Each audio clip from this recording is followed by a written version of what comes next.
So this is for you do-it-yourselfers.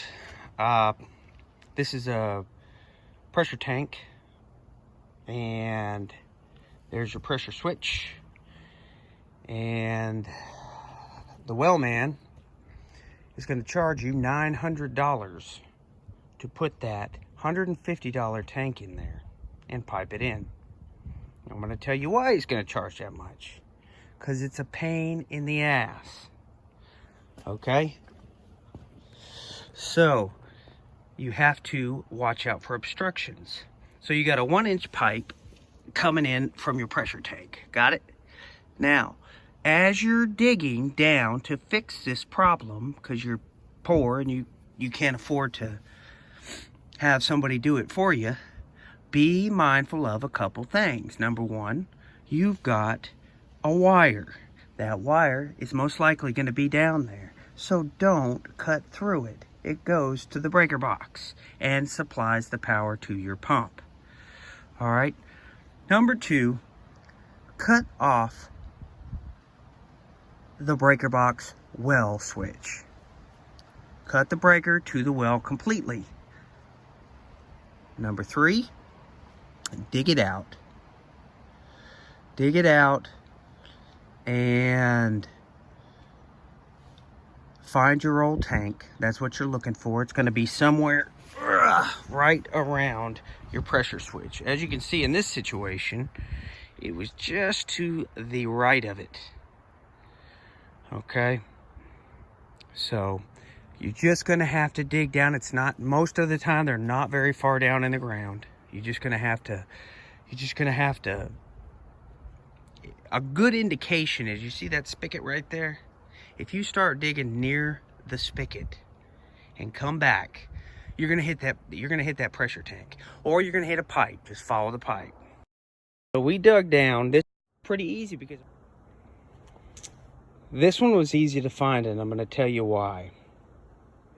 It had a hole rusted through the old pressure tank, and I noticed when I fixed pressure switch, because it burned the wires up on the pressure switch, probably just having it running all the time. When that happened, I realized there was some bubbling coming out, just a little bit of bubbling coming out of the ground. And so I dug down where the bubbles were, and sure enough, water was leaking into everywhere I was digging. So I had a leak, and at that point I said, okay, call the well man, $900. No, I don't have $900. I'll fix it myself. So anyway, it's really not that hard. 1-inch line going out. Get you your elbows, your 90s, your 45s. I'll let you look real close at it. That's coming from the pressure tank. I mean, from the well pump, going out to the old well pressure tank. And then it's 1 inch, and clean it off real good, do this, that, and the other. And then it goes into the new tank. That tank I got from Lowe's. It was $150. Would I suggest that particular tank? No, I would suggest a fiberglass tank. Okay, I bought that one because, in all sense and purposes, in 5 to 7 years, whenever this thing's got a 5-year warranty, in 5 to 7 years, if it happens to go out, this is a very quick and easy fix. I can dig down, cut the line there, cut the 3/4 inch there, and pull that old tank out, put the new tank in. It's gonna take me probably an hour and a half.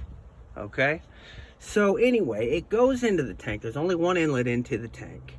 And what you want to do is, you got 1 inch going into it.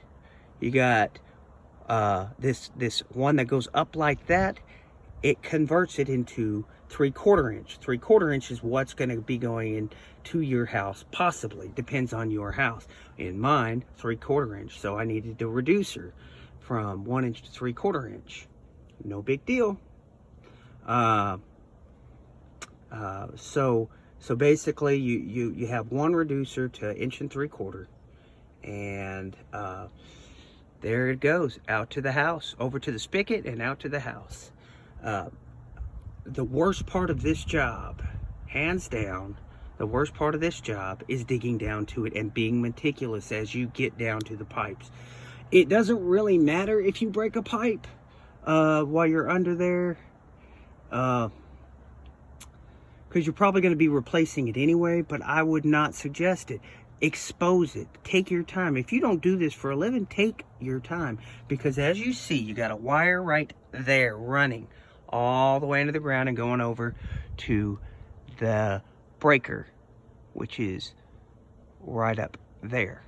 Okay, if you cut that, I mean, that's not a big deal, but it's gonna make a 2-hour job, a 8-hour job possibly. So we tried to get that old tank out, but as you can see, this thing goes, it's a very big tank, so we just left it in place. You can leave it in place. Well, people do it all the time. And anyway, I hope this helps somebody that really can't afford to spend $850, $900 on a $150 tank. It's just a matter of taking your time, dedicating yourself to the job, and getting it done. Take care. As you can see, good as new, minus the big dirty mess. So that is how you do it. Now, one thing you should know, I am not a trained well person, nor do I claim to be. Use this at your own risk, because this was the first time I ever did it, and I'm just showing you what I did. Doesn't mean it's right.